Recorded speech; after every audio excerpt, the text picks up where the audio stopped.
Hello good morning traders. आज 5 February 2024 सर्वांचं पुन्हा एक वेळा स्वागत आहे रॉयल बुल्स युट्यूब चॅनलमध्ये. वेळ झाली आहे प्री मार्केट इन्साइट्सची. मी अक्षय तुमच्यासाठी घेऊन आलो प्री मार्केट इन्साइट्स. तर चला बघूया आपलं मार्केट आज कुठे ओपन होऊ शकतं, कोणत्या प्रकारच्या ऑपॉर्च्युनिटीज आपल्याला मार्केटमध्ये मिळू शकतात आणि त्यासाठी आपण कशा प्रकारे प्लॅन करू शकतो. सो प्रिव्हियस वीकमध्ये काही कारणांमुळे इन्साइट्स तुमच्यापर्यंत पोहोचू शकलो नाही, बट आजपासून इन्साइट्स परत तुम्हाला या ठिकाणी डेली मार्केट इन्साइट्स तुमच्यापर्यंत पोहोचणार आहेत.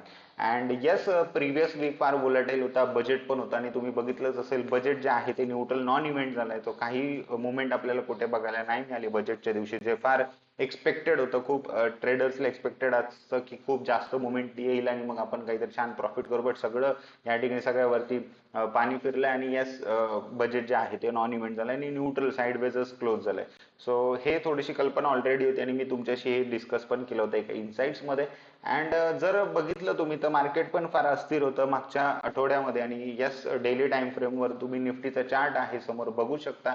एक इन्व्हर्टेड हॅमर या ठिकाणी प्रिंट झालेली आहे डेली टाइम फ्रेमवर आणि एक खूप छान वीक आहे अपसाइड. सो प्राइस एकदम वर जाऊन परत खाली येऊन क्लोज झाली आहे. छान रिजेक्शन प्राइसला या लेवल पासून बघायला मिळालं. सो तुम्ही बघू शकता या गोष्टी की प्राइस जे आहे 22,122 या लेवलचं एक प्राइसने डेफिनेटली छान हाय बनवला होता.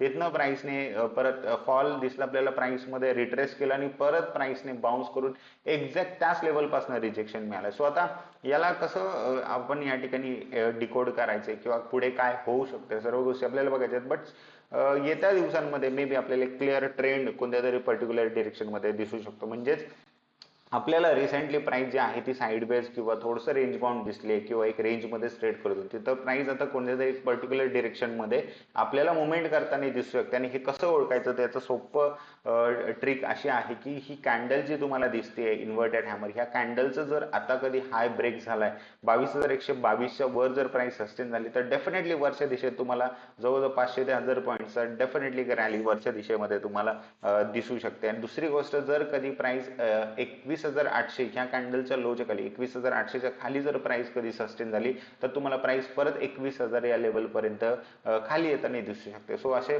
दोन्ही दिशेत मुवमेंट पॉसिबल आहे. सो प्राइस आणि जेवढं, अजून एक गोष्ट, प्राइस जेवढे इथे टाइमपास करेल तेवढे चान्सेस अजून वाढतील की प्राइस वरच्या दिशेत ब्रेकआउट करू शकते. ओके, सो पुढे काय होऊ शकते सगळ्या गोष्टी अनालाइज करायच्या. त्यापूर्वी जर आपण बघितलं युएस मार्केट्समध्ये काय झालंय, तर युएस मार्केट रिसेंटली थर्सडेला असेल फ्रायडेला असेल छान क्लोज अपसाइड या ठिकाणी युएस मार्केट्समध्ये आपल्याला बघायला मिळालंय. सो पॉझिटिव्ह मध्ये क्लोज झालेत. S&P असेल, डाउ जोन्स असेल आणि नॅसडॅक असेल, तुम्ही बघू शकता छान गेन्स सोबत क्लोज झालेत. बट येस, मी परत तेच म्हणेल की ह्या पॉइंटला तुम्ही बघू शकता की मार्केट ऑलरेडी हे छान गेन्स किंवा एक छान रॅली प्रत्येक मार्केटमध्ये आपल्याला बघायला मिळते आणि प्रॉफिट बुकिंग किंवा एक डीप रिट्रेसमेंट अजून युएस मार्केट्समध्ये सुद्धा तसं काही बघायला मिळालेलं नाहीये. सो येस, कुठंतरी मार्केट थोडंसं टॉपला आहे किंवा टॉपिंग साइन्स या ठिकाणी थोडंसं आपल्याला कुठेतरी कन्वे होते मार्केटकडनं. सो आपण डेफिनेटली असं मी म्हणत नाही की बेरिश बनायचंय मग, बट येस की नॉट सो बुलिश, थोडंसं जास्त बुलिश किंवा वरच्या दिशेत एकदमच आपण बायस्ड व्हायचं नाहीये. सो आपण नेहमी फ्लेक्झिबल राहायचं अशा वेळी. सो प्राइस कोणत्याही डिरेक्शन मध्ये मुवमेंट करू शकते, तर आपल्याला कुठेही ट्रेड करता आलं पाहिजे. फक्त वरच्या दिशेत ट्रेड करताना थोडंसं कॉशियसली, थोडंसं सावध राहूनच आपल्याला सध्या ट्रेड करायचं, कारण प्राइस कधीही रिव्हर्स होऊ शकते आणि असा एक डीप रिट्रेसमेंट येईल की प्रॉफिट बुकिंग येऊ शकते. Okay, so already US market छान परफॉर्म करत आहे, बट जे आहे इंडियन मार्केट तुम्ही बघू शकता की थोडंसं साईडवेज आहे सध्या. त्यात एसबीआयचे रिझल्ट्स आणि टाटा मोटर्सचे पण रिझल्ट्स आले. ते एसबीआयचे रिझल्ट्स फार छान नाही आलेत, म्हणजे रिझल्ट्स ठीक आहेत बट त्यांचं नेट प्रॉफिट किंवा प्रॉफिट आफ्टर टॅक्स रिडक्शन जे आहे ते जवळपास 35% कमी झालंय.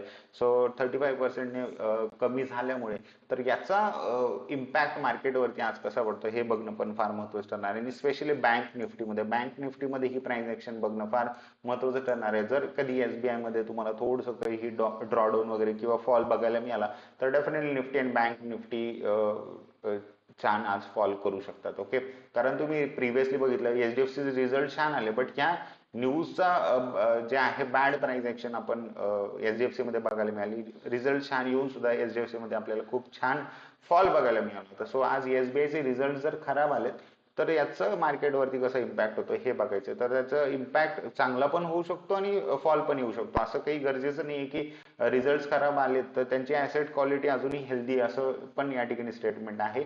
सो त्यामुळे याचा परिणाम जर चांगला झाला तर मार्केट वर सुद्धा जाऊ शकतं. सो मी तुम्हाला ते सांगितलं की बायस व्हायचं नाही, आपण दोन्ही डिरेक्शन मध्ये ट्रेड करू शकतो. ऑपॉर्च्युनिटीज दोन्ही दिशेमध्ये असू शकतात. ओके, सो बँक निफ्टी मध्ये तुम्ही बघू शकता जर कधी या कॅन्डलचं म्हणजे 46,900 46,900चा हाय जर कधी ब्रेक झाला तर आपण लवकरच परत बँक निफ्टी मध्ये नवीन हाय बघू शकतो.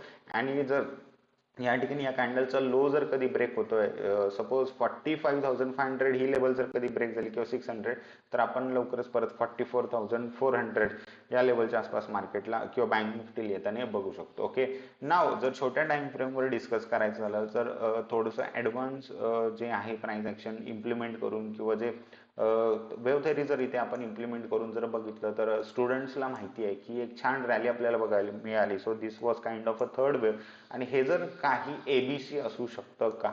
ओके, सो असं जर म्हटलं तर सी वेव्ह साठी मे बी मार्केट खाली घेऊ शकतं. सो मी जर असं म्हटलं की हे एक ए वेव्ह आहे, ही एक बी आहे, आणि मे बी आता सी वेव्ह साठी मार्केट खाली येऊ शकतं, ज्याला आपण फ्लॅट एबीसी असं म्हणतो. सो हे may be this could be a flat ABC. आणि असं मी का म्हणतोय, कारण तुम्ही बघा की निफ्टीने ऑल टाइम हायला टच केलं आणि एक्झॅक्ट तिथूनच रिव्हर्सल तुम्हाला मिळालं. सो असं हे बी वेव्ह मध्येच घडतं, ए बी आणि नंतर सी असं त्यावेळेस घडतं. दुसरी गोष्ट त्या सोबतच तुम्ही जर बघितलं तर बँक निफ्टीमध्ये तसं काही झालं नाहीये. बँक निफ्टी परत नवीन हाय कडे नाही गेले.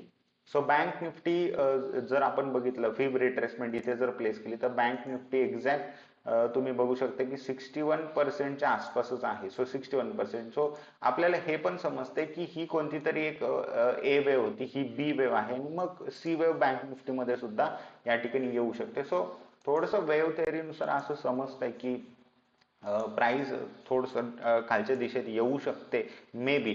बट हा थोडस या पॉइंटला कन्फर्मेशन किंवा कन्व्हिक्शन तेवढं स्ट्रॉंग नाहीये. त्यामुळे मी जे आहे पर्टिक्युलरली स्वतः इंडिव्हिज्युअली प्लॅन काय करतोय की प्राइस कोणत्याही डिरेक्शन मध्ये जरी मुवमेंट करेल तरी आपल्याला ट्रेड करता आलं पाहिजे, हे मी वारंवार तुम्हाला सांगतो. सो सिम्पल प्लॅन हाच आहे आजसाठी. जर आपण गिफ्ट निफ्टीकडे जर बघितलं तर गिफ्ट निफ्टी आपल्याला जवळपास 40 पॉईंटचा गॅप डाऊन सजेस्ट करते, म्हणजे 21,800 या लेवलच्या आसपास आपण कुठेतरी ओपन होऊ शकतो. सो सगळ्यात महत्वाचं तुम्हाला आज हे बघायचं आहे की प्राइस इथे ज्यावेळी ओपन होईल तर इथे प्राइस जर टाइमपास करते प्राइस, ओके, आणि 21,800च्या खाली जर प्राइसने अर्धा तास जरी सस्टेन केलं तर लक्षात घ्या की तुम्ही जवळजवळ परत जे टार्गेट आहे 21,500 आणि त्यानंतर येत्या दिवसांमध्ये 21,000 हे टार्गेट तुम्हाला नक्की मिळू शकतं. बट हा आता इथे फेक ब्रेकडाऊन किंवा ट्रॅप करण्याचे चान्सेस फार जास्त आहे की प्राइस तुम्हाला दाखवेल की खाली येते आणि प्राइस एकदम या ठिकाणी इथनं वर निघून जाईल, हे चान्सेस सुद्धा खूप जास्त आज मला दिसत आहेत. सो जर कधी असं घडतंय तर आता ही एक दोन पॉसिबिलिटी मी सांगितल्या, एक प्राइस खाली जाऊ शकते, दुसरी प्राइस काय करू शकते, खाली येऊन फेक ब्रेक असं हा गॅप फिल करून प्राइस परत एक हायर लो बनून या ठिकाणी वर जाऊ शकते. दुसरं प्राइस काय करू शकते की प्राइस खाली येईल, इथे असं दाखवेल की वर चालली आणि वर न जाता प्राइस परत खाली जाईल, म्हणजे प्राइस खाली पण ट्रॅप करेल, प्राइस वर पण ट्रॅप करेल आणि प्राइस शेवटी खाली जाईल. हे तुम्हाला या ठिकाणी असं चित्र सुद्धा होऊ शकते. या तीन कंडिशन्स पॉसिबल आहेत. सो एक छोटी ट्रेंड लाईन पण इथे तुम्ही या ठिकाणी ड्रॉ करू शकता आणि या ट्रेंड लाईन वरती सुद्धा प्राइस या ठिकाणी सपोर्ट घेऊ शकते. सो ही ट्रेंड लाईन एक तुम्ही मार्क करून ठेवायची. जर कधी ही ट्रेंड लाईन जर डाऊन साइड ब्रेक झाली तर डेफिनेटली एक छान फॉल तुम्हाला सध्या निफ्टीमध्ये बघायला मिळू शकतो. बँक निफ्टीमध्ये सुद्धा सेम प्राइस ऍक्शन या ठिकाणी होऊ शकते. ट्रेंड लाईन बँक निफ्टीमध्ये सुद्धा बनते. सो बँक निफ्टीमध्ये पण ही ट्रेंड लाईन जर या ठिकाणी ब्रेक झाली तर एक्झॅक्ट तुम्ही बघा बँक निफ्टी प्रॉपर सपोर्टला आहे. ही ट्रेंड लाईन जर बँक निफ्टीमध्ये ब्रेक झाली तर नेक्स्ट जे सपोर्ट या ठिकाणी ड्रॉ केलेत आपण 45,500 आणि त्यानंतर जवळपास 45,000. सो हे टार्गेट्स तुम्हाला डाऊन साइड मिळू शकतात. ओके, बट जर प्राइस या लेवलच्या वर सस्टेन करते तर वरच्या दिशेत सुद्धा तुम्हाला टार्गेट्स या ठिकाणी आज मिळणार आहेत. सो सर्वांनी प्रॉपरली ह्या सर्व लेवल्स ड्रॉ करून यानुसारच प्लॅन करायचे. सो आज एक पर्टिक्युलर डिरेक्शन मध्ये बायस्ड राहू नका. सो दोन्ही कोणत्याही दिशेत आपल्याला मोमेंट मिळू शकते आणि येत्या एक किंवा 2 दिवसांमध्ये आपल्याला हे क्लिअर होणार आहे की प्राइस जी आहे ती पुढच्या काही दिवसांमध्ये किंवा पुढच्या ह्या मंथ मध्ये प्राइस कोणत्या डिरेक्शन मध्ये मुवमेंट करेल, वरच्या दिशेत की खालच्या दिशेत. थोडंसं क्लिअर ट्रेंड बद्दल आपल्याला थोडीशी क्लॅरिटी या ठिकाणी आज ह्या वीक मध्ये येऊ शकते. सो त्यासाठी थोडंसं पेशंटली आपण वेट केलं पाहिजे आणि थोडंसं कॉशियसली लाईट क्वांटिटी सोबत आपण ट्रेड केलं पाहिजे. Okay, so yes, enjoy today's trading session आणि proper risk and money management सोबत या ठिकाणी ट्रेड करा. ओव्हर एक्सपोज करू नका. जी क्वांटिटी तुमच्या मनी मॅनेजमेंट मध्ये फिट होते त्यासोबतच ट्रेड करा. भेटूया आपण पुढच्या नेक्स्ट इन्साइट्स मध्ये. तोपर्यंत thank you so much everyone. Have a nice day and take care.